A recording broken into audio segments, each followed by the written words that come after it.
अस्सलाम वालेकुम, मैं हूँ रिजवान अंसारी। कैसे हैं आप? आई होप कि आप सभी लोग ठीक होंगे। दोस्तों, आज हम जिस वीडियो की रिएक्शन करने वाले हैं वो है द केरला स्टोरी।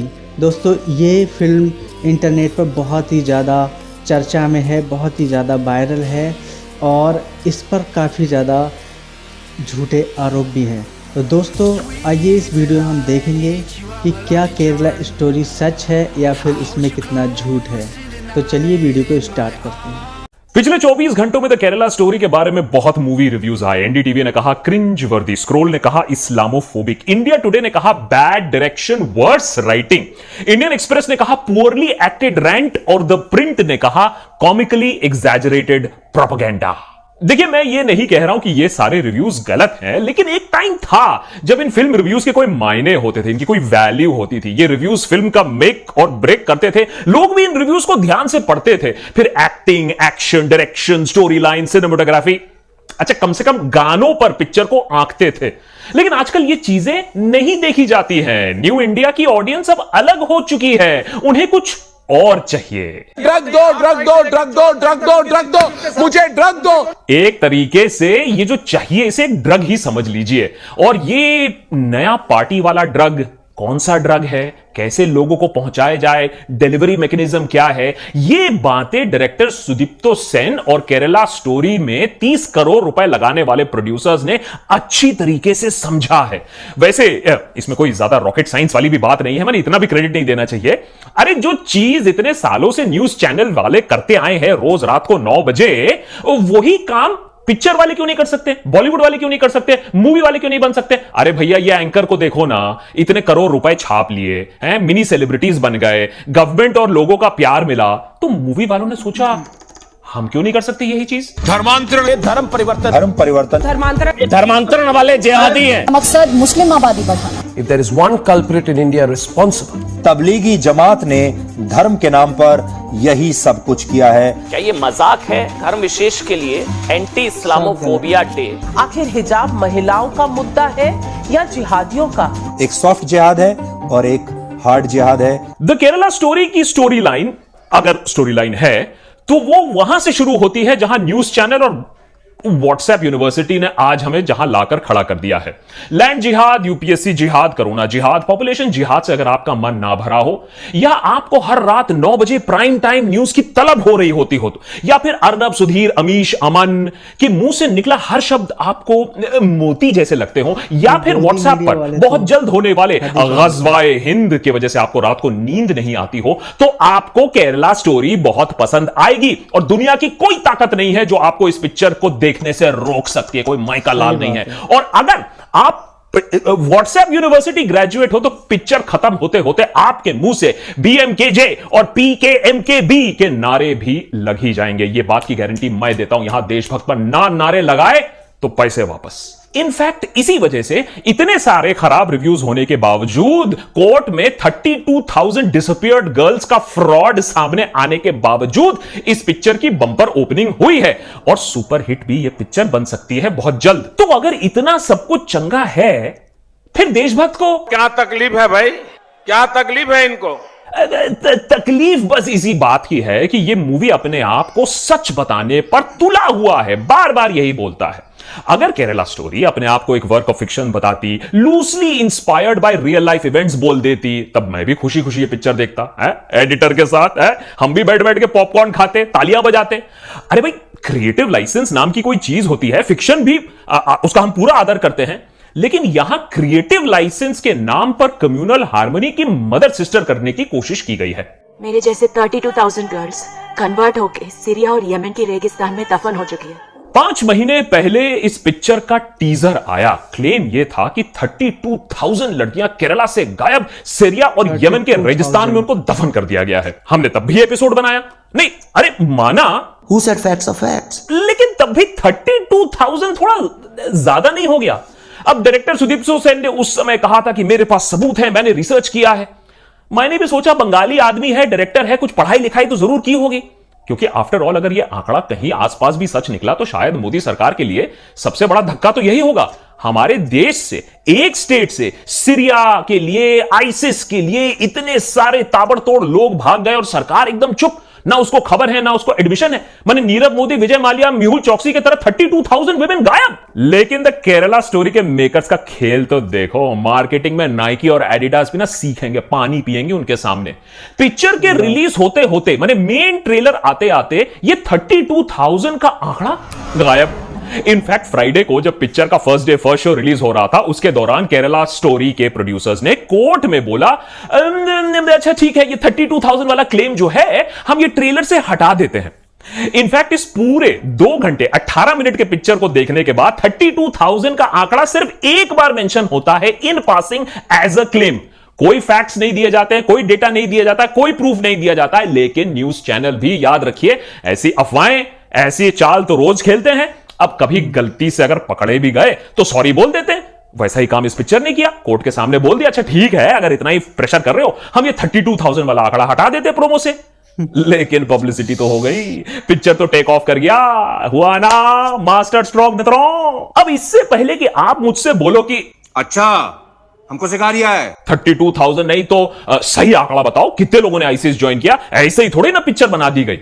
तो भाई पिक्चर खुद ही बोलती है कि ये पिक्चर 4 लड़कियां का आईसीएस ज्वाइन करने की घटना पर आधारित है, जो कि रियल लाइफ है। अब इससे पहले कि हम उन चारों पर आए, ये बताना भी जरूरी है कि इस पिक्चर का एक बहुत बड़ा अंग वो बिल्कुल सच है। आईसिस का जुल्म, आईसिस का एजेंडा, आईसिस के सेक्स स्लेव, आईसिस के राज में शरिया, ये सब काफी डिटेल में दर्शाया गया है। आईसिस का इंस्टेंट जस्टिस, आईसिस के ड्रग्स का इस्तेमाल और आईसिस के अंडर औरतों का क्या हाल होता है, ये सब डायरेक्टर सुदीप्तो सेन ने बिल्कुल बहुत बेखूबी से दिखाया है, बहुत ब्लंटली दिखाया है, काफी गोरी तरीके से दिखाया है, काफी खून खराबा है, काफी असॉल्ट है।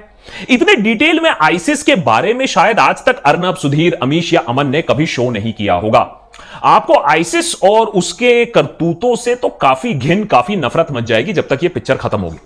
लेकिन सबसे बड़ा जो खेल खेला गया है द केरला स्टोरी में, वो यह है कि आईसिस का येमेन, सीरिया में होने वाला सच को केरला से कितनी बखूबी लिंक किया गया है, जोड़ा गया है और अपने एजेंडे को आगे लिया गया है कि केरला एक टेररिस्ट प्लेग्राउंड बन चुका है। केरला में रिलीजियस कन्वर्जन एक इंडस्ट्री है, ताबड़तोड़ कन्वर्जन हो रहा है और केरला में हिंदूज बस बकरी बने फिर रहे हैं। जो भी उनको लॉलीपॉप दे देता है, उन्हें बल्ला फुसला देता है, वो कन्वर्ट कर लेते हैं। अब देखिए कितनी बढ़िया सिनेमेटोग्राफी है, कितनी बड़ी स्टोरी लाइन है। केरला में नर्सिंग कॉलेज में अदा शर्मा जाती हैं, जो हीरोइन है। ओसामा बिन लादेन को सेलिब्रेट किया जा रहा है, इंडिया को इंपीरियलिस्ट फोर्स बोला जा रहा है। अब केरला है, ऐसा ही होता होगा वहां। अदा शर्मा जो कि शालिनी उन्नी कृष्णन है, उन्हें ब्रेन वॉश किया जाता है बहुत आसानी से। शालिनी की फ्रेंड को भी ब्रेन वॉश किया जाता है। बेसिकली केरला के कॉलेज जो लिबरल कॉलेजेस हैं, जहां लोग आपस में मिलजुलते हैं, वो एक ऑर्गेनाइज टेरर रिक्रूटिंग ग्राउंड बताया गया कि कैसे लोगों को वहां हंट किया जाता है। शालिनी बाद में यूएन ऑफिसर्स को बोलती है, सेव माई केरला। पूरी केरला को टाइम बॉम्ब बना के रखा है, खत्म हो जाएगी गॉड्स ओन कंट्री। माने केरला नहीं है, एक खेला है जिसको कोई भी खुचल दे। अगर आपको मेरा एक्सेंट घटिया लग रहा है तो अदा शर्मा के एक्सेंट सुनकर तो आप अपनी जान ही ले लोगे। लेकिन ऐसे लाइन से 2 टाइप ऑफ रिएक्शन जरूर होंगे। कुछ लोग बोलेंगे ये क्या पागलपन चल रहा है इस पिक्चर में, और कुछ लोग जोर जोर की तालियां पीटेंगे, बोले बिल्कुल सही दिखाया, ऐसा ही होता है, हमने 9 बजे भी देखा था न्यूज में, हमने पढ़ा था इसके बारे में व्हाट्सएप पे, अब हम पिक्चर में देख रहे हैं। पिक्चर देखने से पहले मुझे लगता था कि अदा शर्मा को क्यों लिया गया इस पिक्चर के लिए। इसके लिए तो कंगना का बिल्कुल सेट रोल था, बिल्कुल प्रोफाइल मैचिंग है। शायद बजट का इशू हुआ होगा या डेट्स का इशू हुआ होगा, लेकिन पिक्चर देखने के बाद समझ में आया कि उन्हें तो कंगना चाहिए ही नहीं था। एज अ मैटर फैक्ट अदा की जगह अगर एक बकरी को भी लगा देते तो काम चल जाता। कंगना जैसे स्ट्रॉन्ग माइंडेड वुमेन के लिए ये रोल बिल्कुल सूटेड नहीं है। समझाता हूं क्यों बकरी क्यों समझाता हूं, लॉजिक है इसके पीछे, थोड़े स्पॉयलर्स हैं, उसके लिए माफ करिएगा।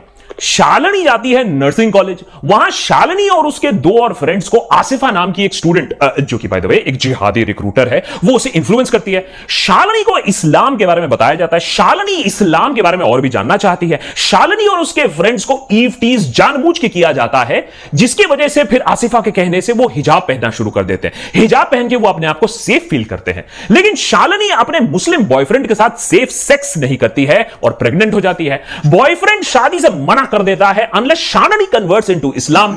अब बेचारी बकरी, बेचारी अदा उसे कन्वर्ट करने के लिए वो राजी हो जाती है फट से। लेकिन धर्म परिवर्तन के बाद उसका बॉयफ्रेंड, माने the love of her life, वो भाग जाता है। फिर देखिए कहानी में ट्विस्ट आती है। एक मौलवी के कहने पर शालिनी एक और लड़के से शादी करने के लिए तैयार हो जाती है, ऑब्वियसली मुस्लिम लड़का, और सीरिया जाने को तैयार हो जाती है क्योंकि भाई प्री मैरिटल सेक्स किया है तो वो तो गुनाह है, तो उसको रिपेंट करने के लिए आपको सीरिया जाना होगा, जिहाद ज्वाइन करना पड़ेगा। अब हो सकता है कि शालिनी में एक छिपा हुआ व्लॉगर था, इसीलिए वो सीरिया जाने को तैयार हो जाती है। लेकिन सीरिया जाने से पहले शालिनी हनीमून पर होती है श्रीलंका में। उसके कॉलेज फ्रेंड का फोन आता है, उससे पता चलता है कि जो उसका लव ऑफ लाइफ था, जो बॉयफ्रेंड था, वो प्यार, वो भागा नहीं था, वो वही है, वो दूसरी लड़कियों को फांस रहा है, वो एक रिक्रूटर है। और उसी गैंग ने शालिनी के 2 और दोस्तों को फंसाया था, उनको रेप किया था, एक ने सुसाइड कमिट कर ली। फिर भी शालिनी नहीं समझती है, उसका ब्रेन वॉश हो चुका है, वो अपने नए पति न्यू हस्बैंड के साथ सीरिया तब भी चली जाती है। मैंने बताया था ना, उसके अंदर एक ट्रैवल ब्लॉगर का कीड़ा जरूर था। बताइए कितने ट्रैवल ब्लॉग्स आपने देखे हैं सीरिया से, आईसिस से। लेकिन सीरिया जाने के बाद शालिनी की आंखें खुल जाती हैं। कब खुलती हैं? जब उसे फोन नहीं मिलता है। अरे फोन नहीं मिलेगा तो ब्लॉगिंग कैसे करेगी? शालिनी को बोला जाता है कि शरिया लॉ के अंडर तो औरतों के पास मोबाइल फोन हो ही नहीं सकता है, ये तो हराम है। अब बताइए ये बात शालिनी को पहले क्यों नहीं मालूम थी? इसीलिए देशभक्त पर हम बोलते हैं थोड़ा पढ़ लो, थोड़ा जान लो, सवाल 2-4 पूछ लो, व्हाट्सएप यूनिवर्सिटी में मत जिंदा रहो। एक रिलेशनशिप में देखिए रेड फ्लैग का कॉन्सेप्ट होता है कि अलार्म बेल बजने चाहिए, औरत हो या मर्द हो। यह पिक्चर अच्छी तरीके से दिखाता है कि अगर आप रेड फ्लैग का कॉन्सेप्ट नहीं समझते हो तो आपको कितना बुरा हो सकता है आपके साथ, आप कहां नहीं फंस सकते हो। खासकर कि अगर आपका बॉयफ्रेंड आपको प्रेग्नेंट करके भाग जाए तो आप अनजान आदमी से शादी नहीं करते हो, यह रेड फ्लैग है। लेकिन शालिनी तो बकरी है ना, उसको क्या मालूम। इस स्टोरी लाइन में इतने छेद हैं कि एक 5 साल पुराने अंडरवेयर में इतने छेद नहीं होंगे। लेकिन अगर आप लॉजिक के लिए इस पिक्चर को देखने जाओगे तो सर पकड़ लोगे। तो क्या इस शालिनी की स्टोरी क्या पूरी तरीके से झूठ है? Not really. 4 ऐसे नोन केसेस हैं जहां लड़कियां अपने हस्बैंड के साथ रिलीजियस कन्वर्जन के बाद अपनी मर्जी से सीरिया गई, फिर हस्बैंड मारे गए वॉर में या टेररिज्म में, और वो अब इंडिया वापस आने की कोशिश में कर रही है। हम लोग ने बोल दिया thank you, not welcome. The Kerala story in 4 लड़कियों पर आधारित है, लेकिन एक माहौल क्रिएट करने की कोशिश करता है कि केरला में मास टेरर, ऑर्गेनाइज टेरर रिक्रूटमेंट चल रहा है। आईसिस इनफैक्ट दुनिया भर से फंडामेंटलिस्ट को अपने तरफ खींचती है, इसमें कोई डिबेट नहीं है। इंडिया इस बात पर नजर भी रखती है। 100 से ज्यादा लोग अरेस्ट भी किए गए हैं जो सीरिया जाने की कोशिश कर रहे थे या सीरिया से वापस आए थे। और इसमें से ज्यादातर जो लोग केरला से गए हैं वो गल्फ कंट्रीज से पहले वापस आए थे केरला और फिर सीरिया जाने की कोशिश कर रहे थे। लेकिन ऑर्गेनाइज्ड रिक्रूटमेंट, 32,000 मिसिंग, इसका ना कोई सबूत दिया गया है, ना कोई एविडेंस क्रिएट किया गया है। बस एक जिंगोइज्म बनाया गया, एक प्रोपेगेंडा बनाया गया जिससे आप वो पिक्चर का टिकट खरीद लो। एक बार आप पिक्चर हॉल में आ गए तो उसके बाद इस पिक्चर के हिट होने की सारी सामग्री तो पहले से ही वहां मौजूद है। अरे नहीं, मैं एक्टिंग, डायरेक्शन, सिनेमेटोग्राफी की बात नहीं कर रहा हूं। मैं बात कर रहा हूं हिजाब है इस पिक्चर में, लव जिहाद है, टुकड़े टुकड़े गैंग भी है, आईसिस का है, गजवाए हिंद है, अरे कम्युनिस्ट बैशिंग भी देके रखा है।